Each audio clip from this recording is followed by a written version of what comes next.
قالوا وتحدثونهم بما فتح الله عليكم ليحاجوكم به عند ربكم، تم کیوں کہہ دیتے ہو ان سے جو ظاہر کیا اللہ تبارک و تعالیٰ نے تم پر تاکہ جھٹلائیں تم کو اس سے تمہارے رب کے آگے، افلا تعقلون کیا تم نہیں جانتے ہو؟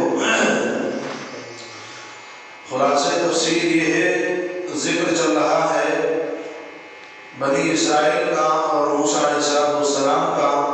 پیچھے اللہ تبارک و تعالیٰ نے بنی اسرائیل کے بہت سارے واقعات بیان فرمائے ہیں، اس کے بعد اللہ تبارک و تعالیٰ نے ایک واقعہ اور ایک قضیہ بیان فرمایا تھا کہ جو بنی اسرائیل اس وقت سے حضرت موسیٰ علیہ السلام کے زمانے سے جو نسل چلی آ رہی تھی اور اللہ کے نبی صلی اللہ علیہ وسلم کے زمانے تک وہ نسل پہنچی، جن کو یہود کے نام سے یاد کیا جاتا تھا، ان کو یہودی کہا جاتا تھا۔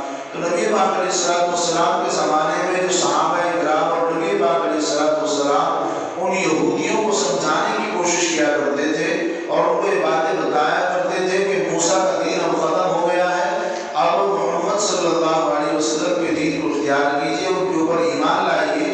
اور ان یہودیوں کو جو ان کی کتاب توریت تھی، ان کو اس کے اندر تعلیم دی گئی تھی کہ نبی آخر الزمان محمد عربی صلی اللہ علیہ وسلم تشریف لائیں گے، آپ کو ان کے اوپر ایمان لانا ہے اور جو شریعت کو دیں گے اس کے اوپر عمل کرنا ہے۔ تو اللہ تبارک و تعالیٰ نے نبی پاک علیہ السلام کو بھی اور دیگر صحابہ کو بھی یہی بات کہی تھی کہ جن لوگوں کو آپ سمجھانے کی کوشش کر رہے ہیں یہ یہود اب سمجھنے والے نہیں ہیں۔ اس کے بعد اللہ تبارک و تعالیٰ نے ان یہودیوں کی ایک صفت کو بیان فرمایا ہے اور ان کی کیفیت کو اللہ تبارک و تعالیٰ نے بیان فرمایا ہے۔